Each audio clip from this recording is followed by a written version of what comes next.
Okay, hello YouTube, man. We are back again. Alright, I just did a video explaining why I didn't go with CRST Malone. Alright, and so now I want to try to get back on track. Those of you guys that have been watching this series of videos, this is all a series of videos on buying your own truck and what to look for in buying your own truck. And those of you guys that have been watching these videos have heard me talk about YTTA, the YouTube Truckers Alliance, several times. As a matter of fact, I've been putting it in almost every video and suggesting that you go there and you check them out. No sense in me rehashing things that I've said in 2 or 3 different videos. Refer to it as kicking a dead horse. You know what I've said, you know where I stand on it. I like the mission that YTTA stands for, and I have my support behind the YTTA movement there. So go there, check them out, and see some of the videos, see what some of the guys there have to say. And one more quick thing I haven't said in a while, okay, and that's that right now I've got a little over 1,600 subscribers, and I look back on the days a couple years ago when I first started this, and to me it's pretty amazing, you know, that I got 1,600 y'all put up with my stupid ass, and you know, and a bunch of y'all actually look forward to watching some of the things that I have to say, and I really appreciate it, man. You guys are awesome, man. And you know, if this thing had never picked up, and if I had never, you know, gotten very many subscribers, I don't know if I ever would have, you know, continued. I probably would have stopped, you know, and said, you know, it just isn't worth it. It's a waste of my time, you know. But because of you guys, it's not a waste of my time, and I really enjoy doing the videos, and so I just want to thank y'all again. With that being said, I would like to ask y'all to share videos, share them to your Facebook, share them to you know, Google Plus, you know, share them wherever it is that you can share them at. I'd like to see the numbers grow. You know, I look on some of these guys' pages, and they've got, you know, thousands and thousands, you know, of subscribers, and I want to get the message out there, and I want people to hear what I have to say, or people to see what I have to say. And if you like it, great. If you don't like it, great. You know, this is a free country still. We can like and dislike whatever we want, but I'd like to be able to reach a larger audience.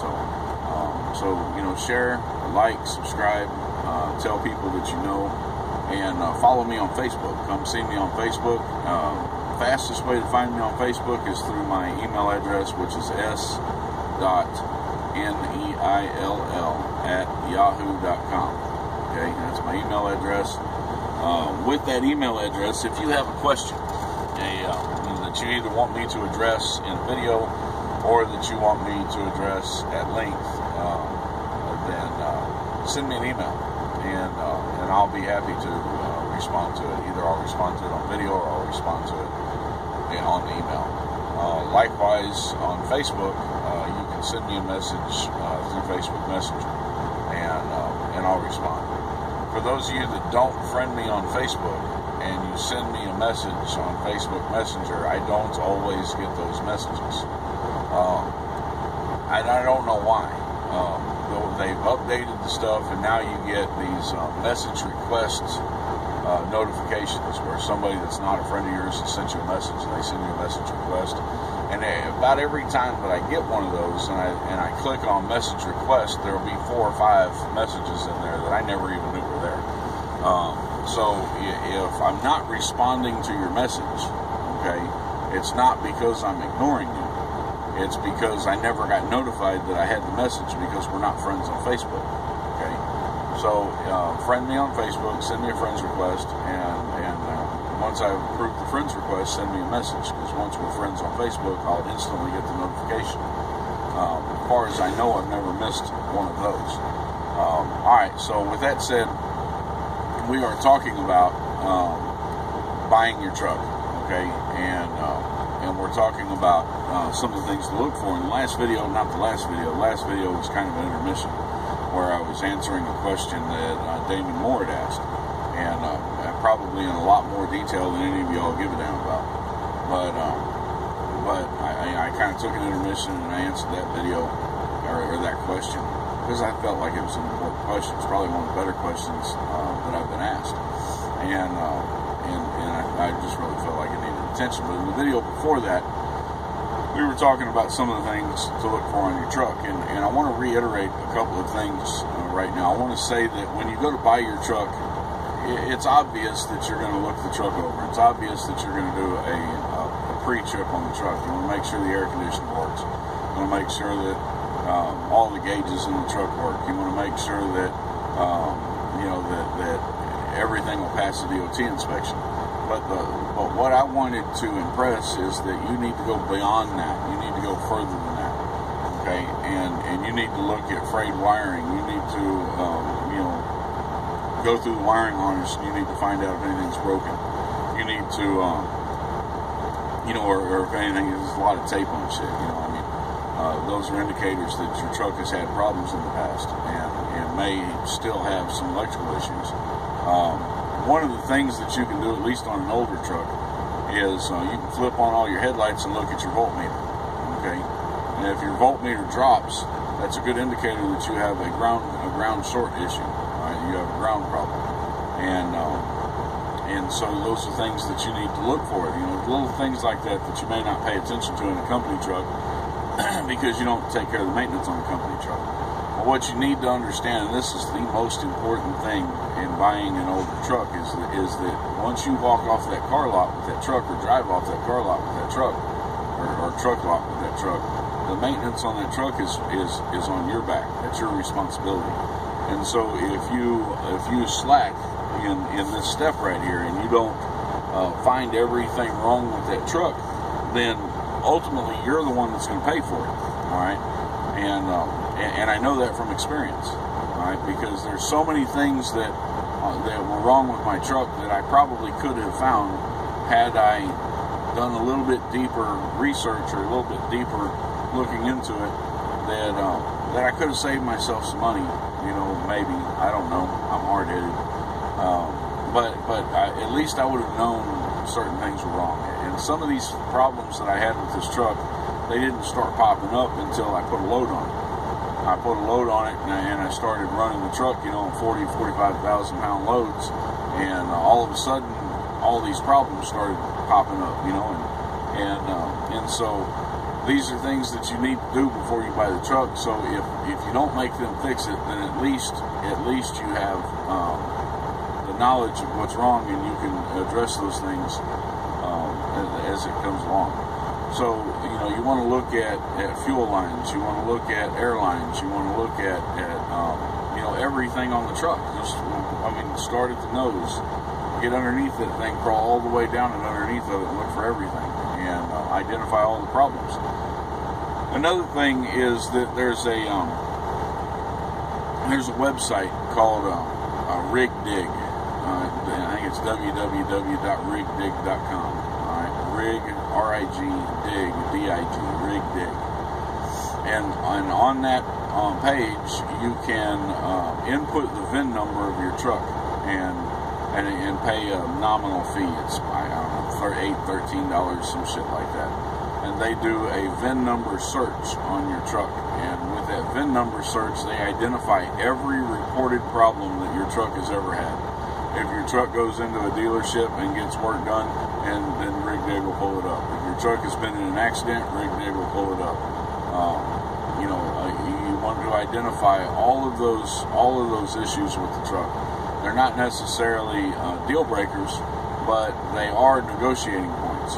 Okay, and so you bring the RigDig report up to the salesman, and it gives you a little bit of weight in negotiating. Okay, and real quick, I don't know how to explain how all of this works, but I want to try to give you a little bit of an explanation to understand that when you go in and you buy a rig, as long as you have decent credit, when you go in to buy a rig, you have some negotiating power. Okay, the price that they have set for the rig,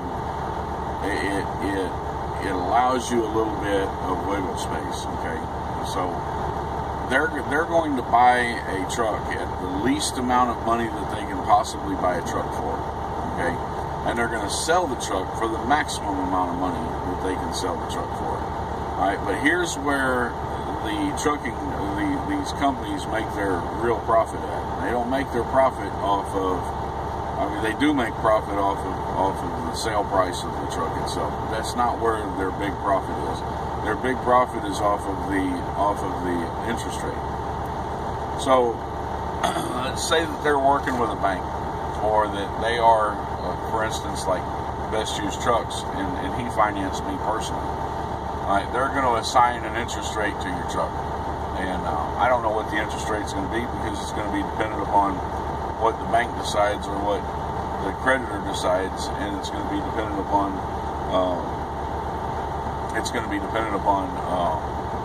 your credit rating. So if, let's say they're working with a bank and you're dealing with the used truck lot, and the used truck lot is trying to get you financed, okay, and so they're running your numbers, they're running your credit through an outside bank.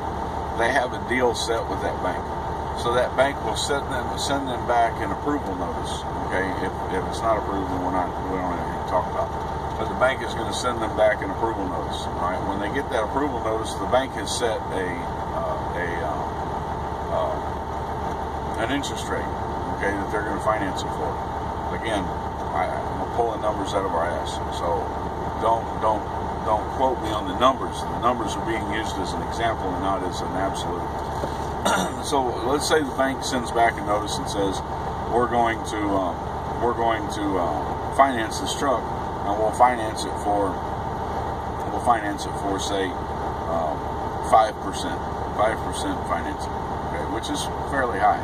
It's a little bit high, but your credit ain't real good, and so the trucking company, not the trucking company, but the dealer knows that you're kind of a risk. All right, the bank's already approved you, so you're approved, but because you're a risk, he knows that you don't have a lot of options for going out and getting financed, and every time somebody hits your credit with a credit check, it drops your score. Okay, and so he's got some leeway, and they have a deal made with the bank. And so what he's got, let's say 5.4% interest is what the bank has said. He's going to come at you and he's going to say, well, the bank is going to approve you. We got an approval on there, and he's going to fill out the paperwork, and he's going to, figure in the figures, and he's going to tell you, this is what we can get you approved for. This is how much money the bank's willing to give, and this is your truck is this amount of money, the one that you're looking at, or this is how much you have, and go out and find something on the lot that's inside this frame right here, or if you've picked out a truck, well, this is how much your truck is, and this is how much your payments are going to be every month for the next so many months. Okay, and so they're hoping and they're gambling on the fact that you're not going to do the math and you're not going to ask any questions. So they're gambling that you're just going to go ahead and you're going to sign that paperwork and be like, good, you're happy because you got financed. You're walking out of there with the truck. You don't really care that now you're paying 16% interest. Okay, and so when they fill out all that paperwork and they do them figures, they put in like 16% interest, even though they were approved on the loan for 5.4% interest. But they had this deal going with the bank, and everything that they add, every point that they add over that 5.4% interest to the sale price of your truck, they get to keep as a profit. Okay, and that's where they make their money from. That's how they make their money. So let's say that you get approved and you're at 16% interest. You don't do any of the paperwork, or you don't do any of the math. You're happy with what you got. You walk out of the truck lot, or you drive out of the truck lot, 16% interest. Well, they just made the profit from their purchase price to their sale price, plus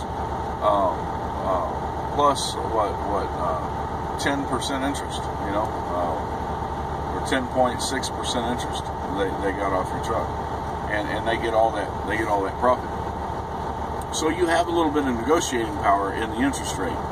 And what you can do is first you can say, well, in my truck, in my case, the truck was $17,500, and I didn't have a lot of negotiating power because I had shit credit. So, but if I had the negotiating power, I could say, look, $17,500 is a little much for this truck. These are the problems that I've identified with the truck. List out all the problems with the truck. I did a rig dig on the truck, and this is what rig dig came back with. They said this and this and this about the truck, and you know, and then you know, I'm not opposed to buying the truck, but you have to understand that when I buy the truck, I'm going to have to do a number of repairs on the truck right off the bat before I can even put it on the road, and I'm looking at $4,000 or $5,000 just in repairs. So I'll offer you $14,000 on the truck. All right, I'll buy the truck $14,000. It's $3,500 less than what he's asking for. He's either going to tell you no outright, and if he tells you no outright, then you know you have no negotiating power in that aspect. More than likely, what's happened is that he bought the truck for maybe $12,000, $13,000, and he's had it, you know, for quite some time, and he no longer has any real wiggle room. If he drops it down to $14,000, he's not making enough on the truck to make it even worth selling it to you. So he's going to just say no, and you don't even have no negotiating power. At that point, you have the choice to either accept the $17,500 or to walk off the lot or pick another truck or you know, go somewhere else. But let's say that he does have a little bit of wiggle room in it, but he's not willing to come down to $14,500. He may say, well, let me see what I can do. Let me talk to my manager. Let me see what I can do. Or let me go in. Let me look at the numbers. All right, and so he'll go in and he'll say, what he's trying to say is, I need to make X amount of profit off this truck. I need to make, let's say, I need to make $4,000, you know, worth of profit on this truck. I bought the truck for $12,500. I want to make, you know, say $3,500 profit. So I'm going to sell it for, I can sell it for as low as $16,000. So he'll come back to you and he'll say, well, I'll tell you what, you know, I can't go down to $14,000, but I can bring it down to $16,500. I cut $1,000 off of it, you know, and either you take it or you try to continue this negotiating. You know, argue the points, the bad points of the truck, and downplay the good points of the truck. He's going to upplay the good points of the truck, and he's going to downplay the bad parts of the truck. All right, and y'all are going to back and forth until you come to an agreed price somewhere in the middle right there. Hopefully it'll be, you know, closer to your advantage than his advantage. At some point, he's not going to negotiate anymore. And when he's done negotiating, you know you've gotten you down to the bottom dollar. So second, you go in there and he's told you, you know, X amount of money over this period of you know, whatever. First question you need to ask him is, what's the interest rate? What's the interest rate on this loan? So he comes out and he says, oh, well, the interest rate on this loan is 16.5%, or 16.4%, or whatever the percentage is. He says the interest rate on the loan is 16%. So you tell him, no, I can't do that. That's too high. That's too high of an interest rate. So, you know, is there another bank that you can deal with? Is there another lender that you can deal with that we might be able to get a lower interest rate? Because I can't do a 16.5 interest rate. That's way too high. All right. Well, he's got some power. So what he's going to do is he's going to say, hey, man, you know, give me an opportunity. Let me call the bank and see what I can do. And so he's going to have you out, and he's going to have you out and wait while he pretends to call the bank. And he ain't going to call the bank because he's already got you approved at 5.4%. All right, and he's already got you approved there, and he knows that there's a 10% or 6 or 11% fucking difference that he's trying to make money on. So he'll come back and he'll say something like, "Hey man, I talked to the bank, and I told them that you were going to walk on this, that you couldn't do the 16%." And so they came back and they said they'll do it for 12%. And he's hoping that you'll take it for 12% because he doesn't make as much profit. He lost 4% of his money off of that, but he's still making a profit. So that's kind of how this stuff works. It's hard to explain exactly how it works, but that's kind of how this stuff works. And understand that when you go into these car lots, as long as you have some kind of credit to work with, then you have some kind of negotiating power. All right, and so let's leave it at that. All right, we're running out of time on this, and I still have a lot to say about buying a damn truck. And Lord, I didn't know this subject was going to go on so long. Oh man, a lot of this stuff I learned after the fact. Okay, I talked to somebody that was a truck salesman. And wasn't a truck salesman anymore when I talked to him. But I talked to a guy that was a truck salesman, and he kind of explained a lot of these things to me. I wish I'd have known it before I went in there, because it would have gave me a little bit more room to be able to put a little bit more money in my pocket. And so anyway, I just kind of wanted to share that with you. Now, next thing you want to look at is, let me say this, is that I'm a Kenworth guy. I like Kenworth. Kenworth is my truck. But when I went to buy this truck, I wasn't looking for a Kenworth. Okay. Matter of fact, I really wasn't looking for any particular model of truck at all. What I was looking for was an engine. That's what I was looking for, and I didn't have a particular engine in mind. Detroit series engine was kind of where I was leaning towards, but I really didn't have an engine in mind. So during this process, I would go in there and I'd find a truck that interested me. And of course, I searched for a truck for almost 2.5 months, and I'd find a truck that interested me. And when I looked at the truck, I didn't look at the color of the truck. I didn't look at the make and model of the truck. I didn't, all I wanted was a truck that was in fairly decent condition, that looked decent, and all of my attention was on the engine. What kind of engine does it have?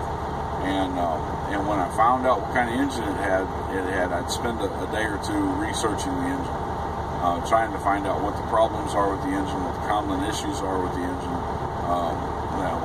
how expensive the engine was to maintain, what it took to do a PM on the engine, and all that kind of stuff. Because in my business plan, the way my business plan I was setting up, in order for it to work, I had to keep my overhead as absolutely low as I could possibly keep it.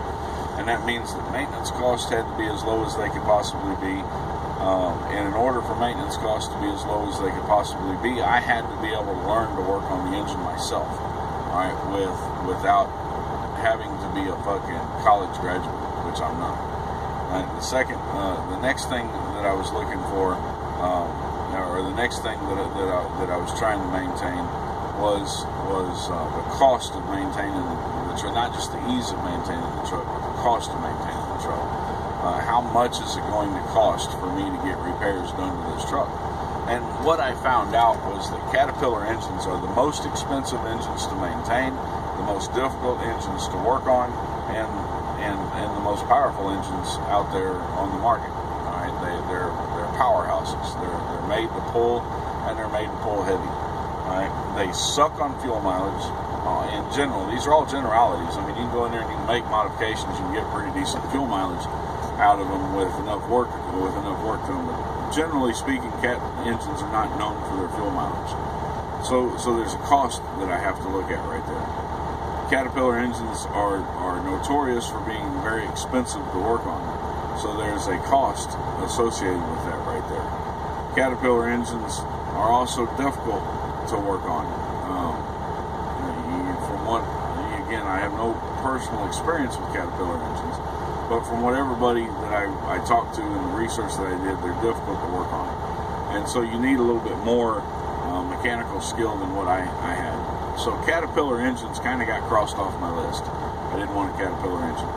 All right, so next, you've got the Volvo engines. I don't like Volvo. I kind of feel about Volvos the way I feel about lease purchase. I don't like them. It may not be reasonable for me not to like them, and I don't really know why I don't like them. I can't really put a pinpoint why I don't like them. I just don't fucking like them. I just don't like them. I've had so many people tell me I love my Volvo, man. It's the best truck I've ever driven, and that's great, man. I'm glad you like it. I don't like it. Well, they ask me, why don't you like it? Fuck, I don't know. I honestly don't know, man. I don't know why I don't like it. I just don't like it. Internationals have wiring problems. They tend to have a lot of electrical issues. I don't want to deal with electrical issues. Electrical is my weakest point. I don't like electrical issues. I don't like dealing with electrical issues. Electrical issues frustrate the holy living shit out of me. So I didn't want an International. Alright, so Volvo and International were kind of out the door. Alright, so now again, remember, I'm not really looking for a model of truck. I'm looking for a particular engine. Okay, so the Freightliner, you know, I can take a Freightliner. Peterbilt, I can take a Peterbilt. And Kenworth, I can take a Kenworth. Mack, I could do a Mack, you know. So I go out there and I look, and I'm finding engine after engine after engine, and every one of these engines I've found have some kind of issue that I don't want to deal with. If it's not the engine that has the issue, then it's the truck that has the issue. So I find a International that's got a Cummins engine in it, and it's got electrical. You know, the model of truck is known for electrical issues. I don't want to deal with electrical issues. I get led towards a Volvo that was a really good price for the Volvo. I popped the hood and the whole right side of the engine's covered in oil. All right, and so that's out the door. And finally, I come to this truck right here. I went to the Best Used Trucks, and this was my methodology for finding this truck. I went through the list of all of his trucks until I found the cheapest one on the lot, and I was like, that's the one I want to go look at. Let me go look at that truck right there. And so I didn't even look at what model it was. I went down the price list until I found this truck at $17,500. It was the cheapest truck on his lot. And I was like, let me go look at that truck right there. He says, man, you don't want that truck. He said, I've got a Volvo I'd like you to look at, which was the one that had oil shit all over the side of it. I went out and I looked at it, and I was inside the Volvo, and I was like, man, I don't like Volvos, but I could probably make this work. You know, I mean, it's about whether it makes money, and not really about what the model is. And so I didn't like it. I didn't like it, but I was willing to consider it. I popped the hood open, all that oil on the side. I was like, nope. I walked straight over to this truck, and I started looking at it. I found out what kind of engine was in the truck. When I found out what kind of engine was in the truck, I went back inside, I sat down, and I started researching the N14. Everything I found about the N14 I liked. It's easy to work on. It's easy, you know, for somebody that's mechanically inclined but not mechanically trained. It's easy to learn to work on. Not known for a lot of electrical issues. You know, the engine is a powerhouse. It's a reliable, fuel efficient, supposedly fuel efficient, really good engine. The parts for it are cheap. They're easy to get hold of. It's not a real high demand engine like the Detroit 60. So getting a rebuild kit on it's not as expensive. And this is what I ended up with. Okay, so I'm coming down to the end of this video. We're on another very long video. I'm giving you kind of the history of how I came into this truck, but at the same time, I want you to understand the process that I used to get into this truck. It wasn't about the model of the truck. It was about the price of the truck, and it was about the engine in the truck. That was the bottom line. If you're a Volvo fan, you know, and you like Volvos, this Kenworth makes the same amount of money your Volvo makes. So if the Kenworth overall is a better choice because it's in better condition, or it has a more reliable, easier to work on engine, or the parts are cheaper, then it makes more sense to go with this truck rather than the Volvo truck. The reverse is also true. Had the Volvo truck been in better condition with the engine, then even though I don't really like Volvos, and I honestly don't, even though I don't like Volvos, I would have went with that truck simply because it would have made more business sense to take that truck and to drive that truck and make money with that truck. All right. And so I got the truck. What I'm telling you, what I'm trying to impress upon you is that when you buy the truck, it's not about the shine. It's about whether or not the truck can make you money over time. Okay? Keep your overhead as low as you can possibly keep your overhead. You can go out and you can buy a truck for under $20,000. Hell, you can buy a truck for under $15,000. Okay?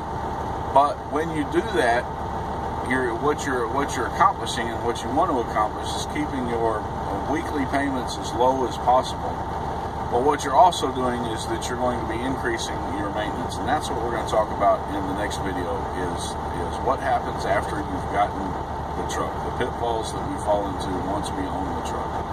All right, like the video, share the video, tell people about the video, put it on Facebook, let people see what I'm saying, and please comment. You know, let me know what you think about what I've had to say. If you agree, great. If you disagree, great. If you hate my fucking guts, tell me. I don't care. You know, if you like me, and you know, tell me. Hey, I appreciate it. But follow me on Facebook, share the video, and subscribe. All right. We'll catch you in a couple of minutes. We're going to do video number 3 for today. And just a couple of minutes, we're going to talk about what happens, the pitfalls that happen after you own your truck. All right. Peace out.